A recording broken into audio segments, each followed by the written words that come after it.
Então, boa tarde, a paz do Senhor. Amém? No dia de hoje nós já tivemos a oportunidade de louvar o nome do Senhor, de exaltá-lo, bem dizer o nome dele, porque ele é santo. Já falamos aqui alguns motivos pelos quais nós temos de adorá-lo, não é verdade? Já cantamos a sua morte, a sua ressurreição. Já cantamos quão agradável é ter a sua vontade e a sua vontade ser tão imperativa nas nossas vidas. Já agradecemos por tudo que ele nos fez, faz e nos fará, não é verdade?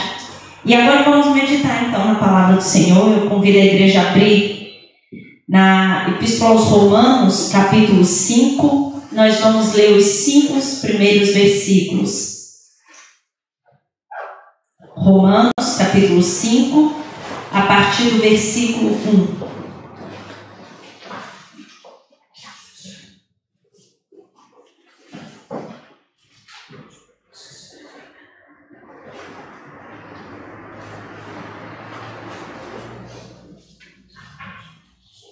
Todos encontraram? Amém? Amém?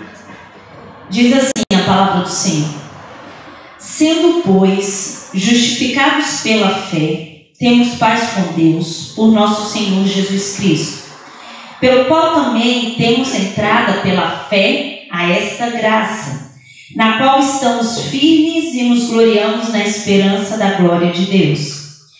E não somente isto, mas também nos gloriamos nas tribulações, sabendo que a tribulação produz paciência, e a paciência, a experiência, e a experiência, a esperança. E a esperança não traz confusão, porquanto o amor de Deus está derramado em nossos corações. E a esperança não traz confusão, porquanto o amor de Deus está derramado em nossos corações. Senhor Jesus, ó Deus, eu oro a Ti, Pai, Senhor, grata pela Tua palavra, Senhor, grata pela oportunidade que temos de ter aqui as nossas portas abertas, Pai, grata pela oportunidade que temos de nos reunirmos como igreja, Senhor, de adorarmos e exaltarmos o Teu nome, porque o Senhor é merecedor, Pai. E neste momento eu quero Te pedir, Paizinho, que o Senhor venha de encontro realmente às nossas necessidades, e não só, Pai, mas que vai além disso, que o Senhor possa transbordar, fazer transbordar no nosso coração e no nosso comportamento, Pai, aquilo que o Senhor revela através da Tua palavra. Ó Espírito Santo de Deus, fale conosco, Senhor, e que nós possamos, meu Deus, responder em obediência a tudo isso para a glória do Teu nome. Assim eu oro em nome de Jesus. Amém. Meus irmãos, de uma forma até muito sucinta, nós podemos falar que Paulo, nos capítulos anteriores a esse que nós lemos, vai expor a necessidade que o homem, que o pecador, tinha de justificação. E depois ele vai falar como isso se dá, qual é o meio para então ser justificado.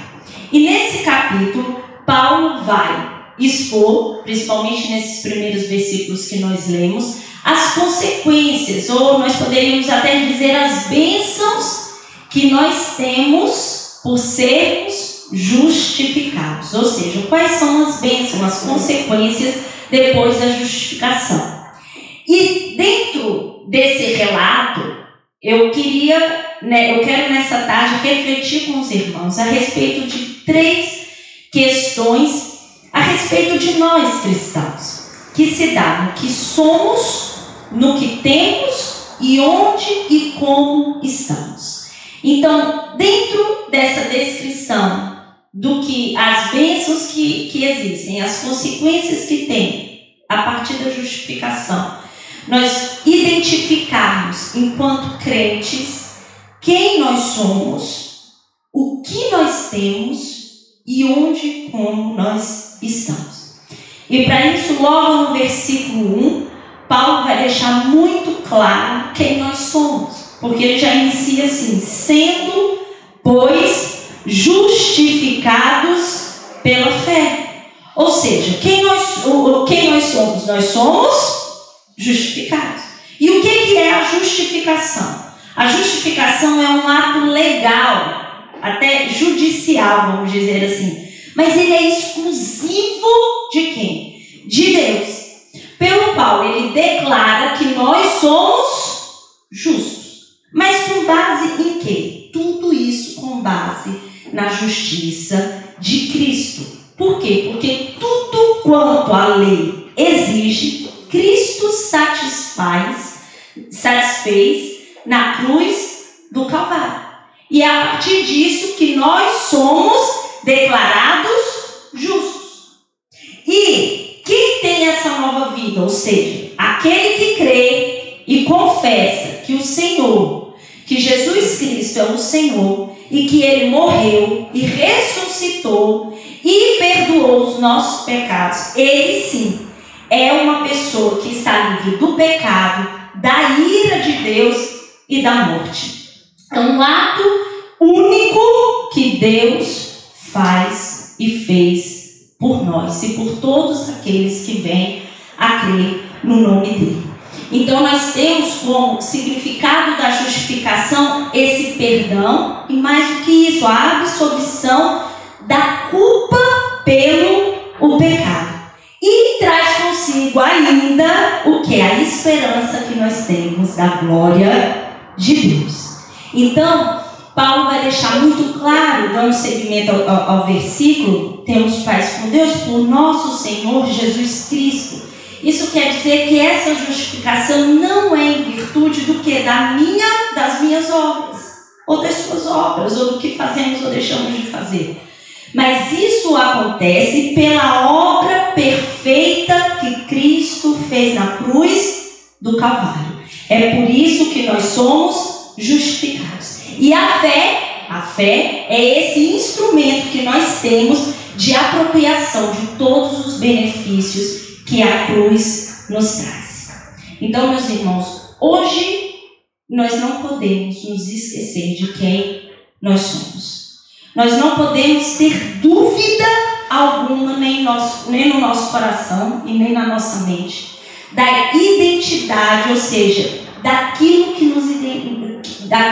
nós nos identificamos em Cristo Jesus.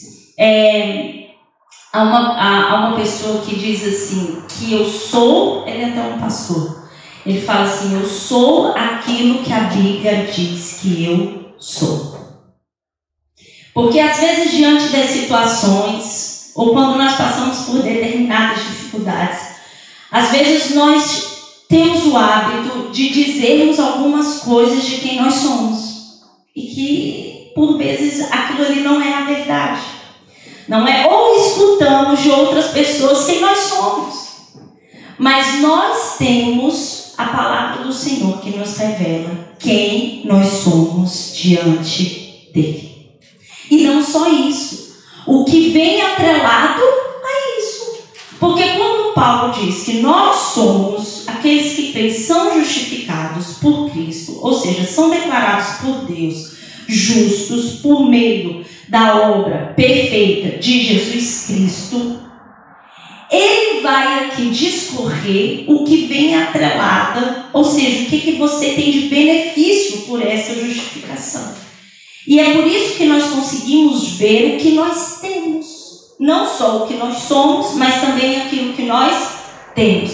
E logo no versículo 1 ele vai dizer que nós temos paz com Deus. Aqui Paulo ele não vai falar de um sentimento ou de uma sensação de paz. Mas ele vai falar de uma convicção e de uma verdadeira paz com Deus. E é necessário nós pensarmos um bocadinho sobre isso. Por quê? Porque nós não estamos aqui a falar de paz, a paz de Deus, mas nós estamos a falar sobre a paz com Deus. Se nós abrirmos as nossas Bíblias em Filipenses 4:7, a partir do versículo 6, Paulo vai dizer: não estejais inquietos por coisa alguma, antes as vossas petições sejam em tudo conhecida diante de Deus pela oração e súplicas com ação de graças. E a paz de Deus, que excede todo o entendimento, guardará, ou seja, como se fosse, vai montar uma guarda, uma sentinela em vossos corações e os vossos sentimentos em Cristo Jesus. Aqui nós estamos, aqui Paulo está a falar de uma paz de resistir nos dias de dificuldade, nos dias de provação. Ou seja, nos dias de sofrimento, nos dias de aflições, de angústias, nós gozamos da paz de Deus. Mas também é verdade que para nós experimentarmos essa paz de Deus, eu preciso ter paz com Deus. E essa paz nem sempre existiu. Por quê? Porque uma vez que o pecado entrou no mundo, houve o quê? É como se tivesse travado ali uma guerra, uma inimizade, uma situação realmente de conflito entre Deus e o homem, por conta do pecado. Mas depois, quando Jesus Cristo nos reconcilia com Deus, nós temos a paz com Deus. Então nós experimentamos essa paz de Deus também, quando nós estamos nos nossos dias difíceis. Mas nós a experimentamos porque temos paz com Deus. E isso é a primícia, eu digo assim, se calhar um dos maiores objetivos que nós temos que ter quando nós pregamos o Evangelho. É realmente o homem perceber que ele necessita dessa paz com Deus. E isso vem através do arrependimento dos seus pecados. E ele então reconhecer o Senhor Jesus Cristo como o único Salvador. Essa sim, essa paz é a paz que todo homem carece. Não quer dizer, meus irmãos, que nós não clamamos pela paz ainda neste mundo. Não é como está na Ucrânia e na Rússia. Nós oramos para isso. Nós oramos para que nós vivamos aqui nessa terra em paz. Mas não adianta nada nós termos toda essa vida, gozar de paz, enquanto nós não tivermos a verdadeira paz com Deus. Porque essa sim é para toda a eternidade. E depois Paulo vai prosseguir dizendo que nós não temos apenas a paz com Deus, mas no versículo 2 nós verificamos, pelo qual temos entrada pela fé a esta graça. Em outras versões vai dizer assim, por meio de quem obtivemos acesso. Ao invés dessa palavrinha entrada, vai ter uma outra palavra que é acesso. E dentre outros sentidos que a palavra acesso tem, nessa tarde eu quero destacar um deles, que é o acesso, o sentido, o significado de introduzir alguém à presença da realeza. Ou seja, é a permissão de entrada na presença de um rei mediante a favor de outro. Em diferentes situações no nosso dia a dia, nós necessitamos de acesso para poder usufruirmos de determinados até serviços.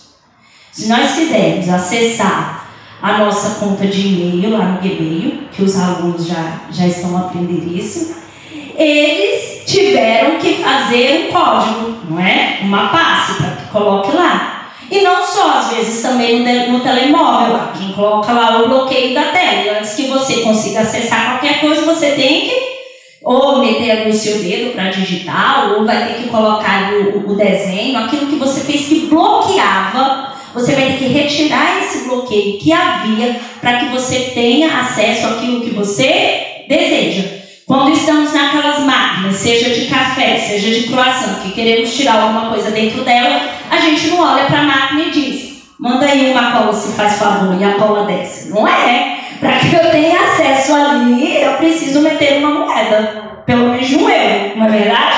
Para que saia. Então, mas aqui nós não estamos a falar desse acesso somente a coisas que nós necessitamos. Isso aqui é algo muito mais profundo. E não é acesso também a qualquer realeza ou a qualquer rei. Nós estamos aqui a falar de alguém que nos mediou, nos favoreceu, para que nós tivéssemos acesso ao Rei dos Reis, ao nosso Deus. E isso foi por meio de Jesus Cristo. E quando nós lembramos que nós temos esse acesso livre e constante, porque eu não tenho que fazer contas para poder acessar a presença de Deus. Porque às vezes, para eu colocar a moeda lá naquela máquina, eu vou abrir e vou contar quantas moedas eu tenho. E se eu colocar aquela moeda, eu já não vou ter essa. Então eu tenho que administrar bem, não é verdade? Tenho de gerir bem. Mas é diferente quando esse acesso à presença de Deus. Eu posso ir hoje, eu posso ir daqui a pouco de novo, eu posso ir amanhã, eu posso ir depois de amanhã, eu posso ir pela manhã, pela tarde, pela noite, pela madrugada, eu posso ir a ela a caminhar, a andar, a trabalhar, a colocar as roupas no estandal, não é? Posso fazer isso, arranjar as camas, posso fazer isso, a preparar a comida. Em todo o tempo nós temos esse acesso garantido. E isso quer nos dizer o que, irmãos? Que nós temos em Deus tudo aquilo que nós necessitamos, porque o acesso foi nos dado. E quando Pedro escreve na sua primeira carta, lançando sobre ele toda a vossa ansiedade, porque ele tem cuidado de vós, ele está dizendo assim: você tem acesso livre para recorrer, para entrar a qualquer momento e lançar sobre ele tudo o que tem inquietado a tua alma, tudo que tem inquietado a tua mente. Você pode lançar tudo diante dele. E a diferença é que aqui a máquina não vai emperrar, porque Deus tem cuidado de nós. É a confiança e a certeza que nós temos nele.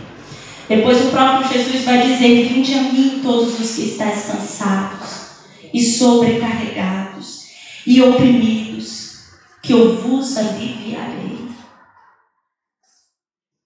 Eu penso assim: você tem acesso livre e simplesmente não quer passar cartão. Não é, verdade? Ele fala assim: hoje você não passou o cartão. Não é assim que o Senhor diz? É como isso, nós temos esse acesso livre. E tantas vezes nós nos sentimos tão cansados, tão sobrecarregados, não é? Tão aflitos. Irmãos, vamos recorrer ao nosso Deus. Vamos usufruir desse benefício da justificação. Nós temos acesso livre a esse Deus, a essa graça. E depois Paulo vai continuar aqui, não a dizer mais o que nós temos. Ele já disse que nós somos justificados, que nós temos paz com Deus, que nós temos entrada, acesso pela fé a essa graça, a presença de Deus. Mas também ele vai dizer onde nós estamos e como estamos. No versículo ainda 2 ele vai dizer: pelo qual também temos entrada pela fé a esta graça, na qual estamos firmes e nos gloriamos na esperança da glória de Deus. Meus irmãos, nós estamos onde? Estamos firmes nessa graça. Quem foi justificado não tem o futuro. Mas no começo do ano, algumas irmãs e eu participamos de um congresso uma conferência para mulheres, que era Sem Medo. E elas tinham uma música tema, e uma frase dessa música dizia justamente isso: não tememos o amanhã. Meus irmãos, quem conhece esse Deus não teme o amanhã. Consegue descansar e confiar nesse Deus. E nós temos realmente que nos sentir fortalecidos, solidificados nessa graça. Porque nós sofremos, nós combatemos contra a astúcia da nossa própria carne e contra a astúcia do inimigo, do maligno. E se nós não estivermos aqui, neste lugar, firmes nessa graça, solidificados, nós não conseguimos. Mas se nós estamos, nós conseguimos. E mais do que isso, independentemente daquilo que venha até nós, temos que nos lembrar onde estamos. Eu falo assim, meu Deus, isso é muito forte. Por quê? Porque pode vir qualquer... Nós podemos ser atingidos por qualquer coisa. Nós nunca sabemos. Nós nunca sabemos o que pode chegar até nós. E isso realmente não tem como descobrirmos. Mas uma coisa eu sei, e vocês também sabem: venha o que vier, Deus está conosco. Seja o que nos atingir, Deus está conosco. Deus está a nos ajudar, a nos auxiliar. E é essa certeza que nós temos que ter, essa firmeza, essa convicção de que o Senhor está conosco e Ele não nos abandona. E mais do que isso, Paulo vai dizer como nós estamos. Nós estamos firmes nessa graça e nos gloriamos. Esse gloriar-se tem o sentido de se alegrar, mas é como assim, não é pouca alegria não. Põe muita alegria nisso daí, porque o sentido é de uma alegria assim, bem exultante, bem triunfante. Essa alegria que Paulo fala, e ele fala assim: e nós estamos firmes nessa graça, e nos alegramos, e nos regozijamos na glória de Deus. E essa é a esperança, e essa alegria, ela está na esperança da glória de Deus. E essa esperança, às vezes, não é como essa esperança que nós vivemos no nosso dia a dia. Porque no nosso dia a dia, nós esperamos por alguma coisa, já pensar que ela pode ou não acontecer. Não é verdade? Eu vou esperar o autocarro passar. Mas pode não passar. Pode acontecer alguma coisa e ele simplesmente não passar. Mas essa esperança que nós lemos aqui, essa esperança cristã, podemos assim falar, essa esperança é uma esperança de certeza. Vai chegar. Vai acontecer. Vai se cumprir. Essa esperança gloriosa que nós temos em Deus é uma expectativa certa e alegre, baseada no quê? Na promessa de Deus, naquilo que Ele disse. John Stott, escrevendo sobre isso, vai dizer assim: nesse dia que nós esperamos da glória de Deus, veremos o Senhor da glória face a face. Receberemos um corpo de glória e a própria criação, que agora geme, será redimida do seu cativeiro. Que dia glorioso não será? Não é verdade, irmãos? E é por isso que nós vamos seguir com essa esperança, que é uma certeza que vai chegar. Mas ele diz que nós não nos alegramos apenas nessa glória, mas que nós nos alegramos também na tribulação. E hoje à tarde, hoje de manhã, nós até falávamos um pouco sobre isso aqui na escola bíblica dominical. Que o crente passa por dificuldade, isso não é novidade para mais ninguém. Não é verdade? E isso vem tanto para o ímpio como para o justo, tanto para o salvo, para aquele que ainda não é salvo. Nós passamos por dificuldades, nós passamos por adversidades, nós passamos por aflições, por angústias, por tudo isso.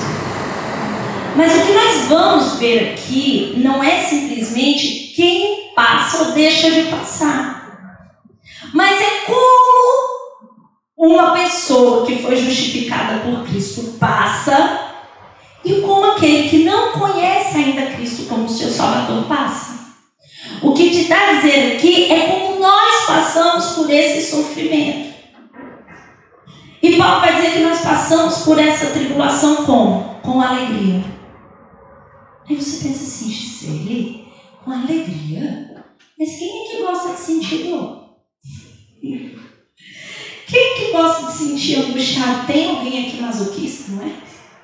Mas não é nada disso. Nós entendemos que a tribulação, que a provação nos traz amadurecimento. Nós somos forjados. Nós somos preparados pelo Senhor. Tiago escrevendo vai dizer, meus irmãos, considerem de grande alegria o fato de passarem por diversas provações, pois vocês sabem que a prova da sua fé produz perseverança, e a perseverança deve ter ação completa, a fim de que vocês sejam maduros, íntegros, sem lhes faltar qualquer coisa. Ou seja, nós nos alegramos na tribulação, porque nós sabemos que o resultado que é gerado em nós é bom. Porque vem da parte do nosso Senhor o trabalhar dele em nossas vidas. E já para concluir, Paulo vai dizer que essa tribulação, eu até intitulei assim, é um campo fértil, porque produz muita coisa, não é? Que nós lemos. Essa tribulação aqui é um campo realmente muito fértil, porque vai dizer assim, sabendo que a tribulação produz a paciência.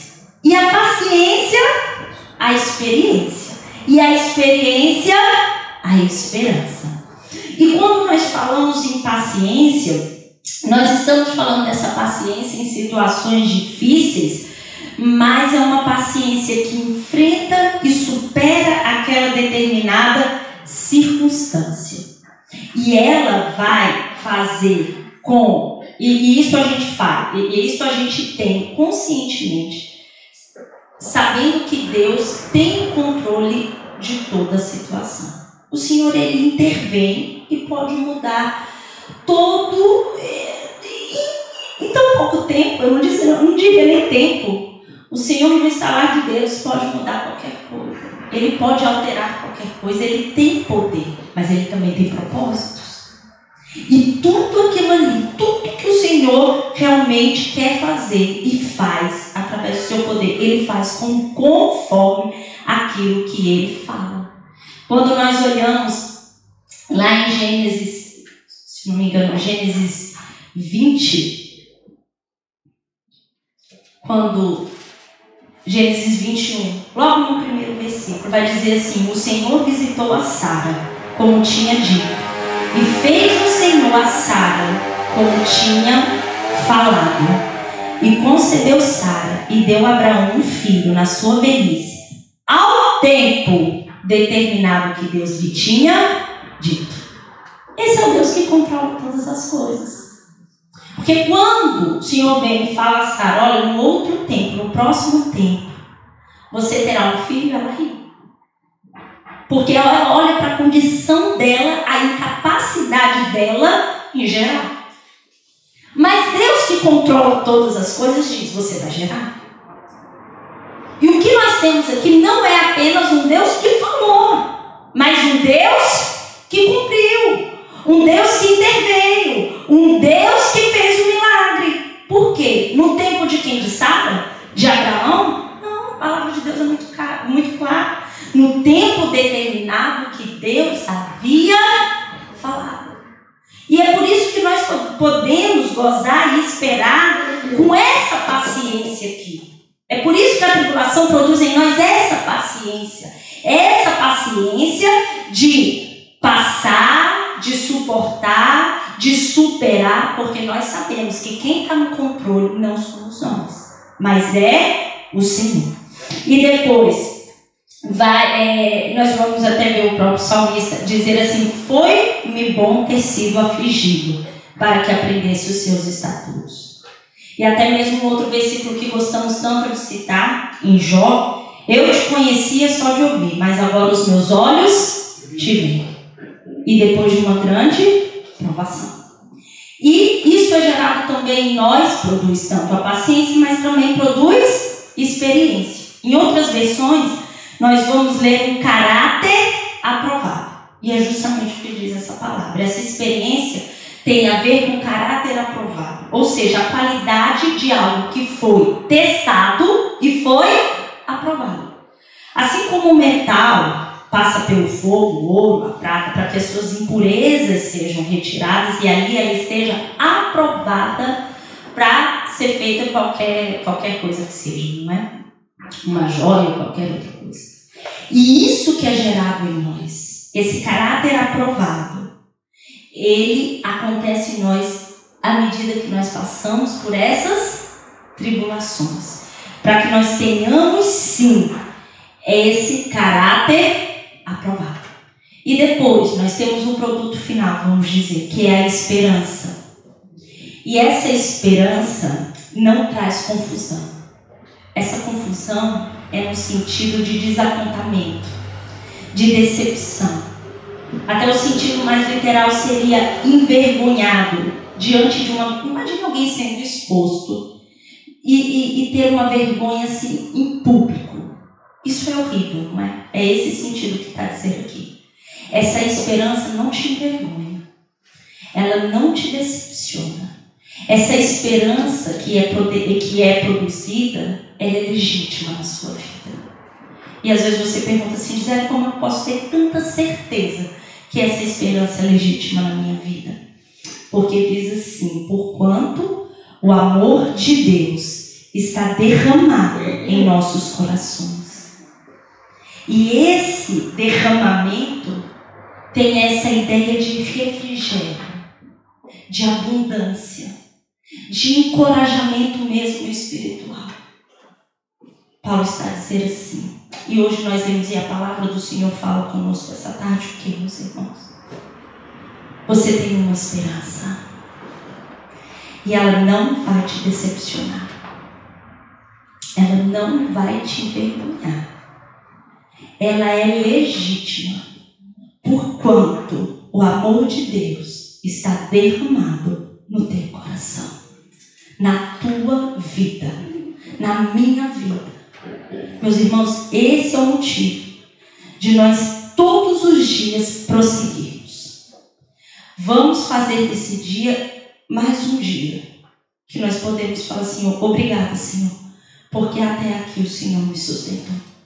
E mais do que isso, vamos realmente usufruir e gozar das bênçãos que nós temos por Cristo um dia, por Deus ter nos declarado justos por meio da obra perfeita de Cristo Jesus na cruz do Calvário. Que o Senhor nos abençoe.